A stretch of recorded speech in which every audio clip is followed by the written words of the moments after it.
Let's now bring in Michael Allen, former special assistant to the president on the National Security Council during the George W. Bush administration. Michael, thanks for being with me this morning. The world seems to be waiting to see when and how Israel will respond to Iran's missile attack. What do you make of the wait, and is time running out? No, I don't think time's running out. I think that they are deliberately planning a careful strike. I don't think they'll go after the Iranian nuclear facilities, but I think they want to be able to have meaningful strikes against perhaps the Iran Revolutionary Guard, which are basically the terrorist sponsors for Iran that control Hezbollah, the terrorist organization in Lebanon you just referenced. And I think also that the Israelis are probably going to hit maybe something along the lines of a drone development facility. So I think they're being careful.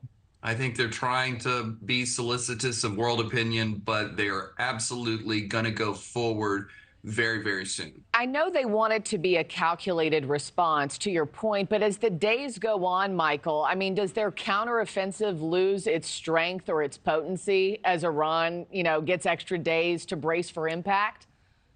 Yeah, I think that is a risk that they decided to accept.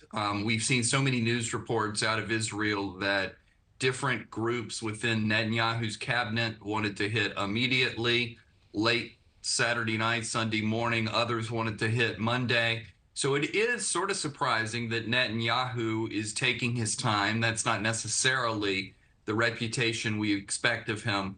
But I think they're going to try to be careful and creative and make sure they hit targets that aren't calculated necessarily to escalate the war, but at least make sure they're meaningful for Israel's national security. Yeah, something that'll pack a punch. I know you've also shared that you believe our own national security is, quote, hanging by a thread.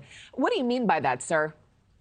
Well, I mean that Russia is on the march, and we are really in a desperate situation as far as the Ukrainians go.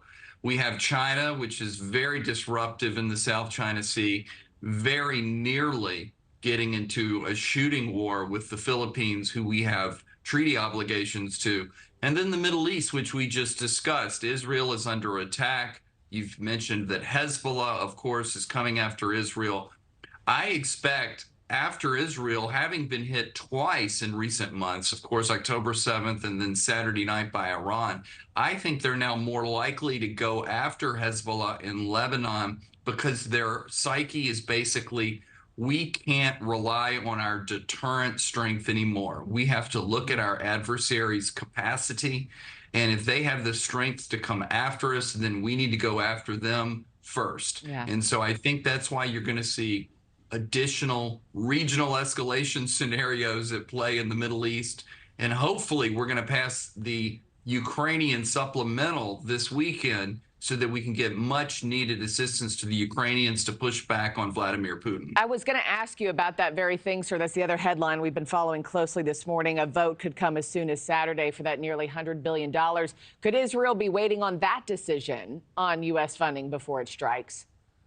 Well, that's good. That's an interesting point. I do think, though, that generally speaking, the Israelis are probably sort of marching to their own tune and trying to figure out when to do it.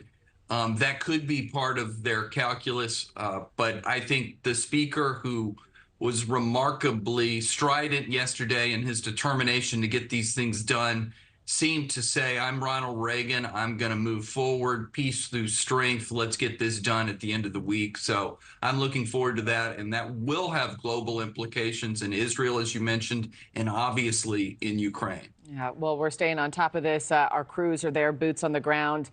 Michael Allen, thank you so much for joining me, sir, on Morning in America. I appreciate your insights. Thanks for watching, everybody. Go to joinnn.com to find NewsNation on your television provider. Also, don't forget to click that red subscribe button below to get more of NewsNation's fact-driven, unbiased coverage.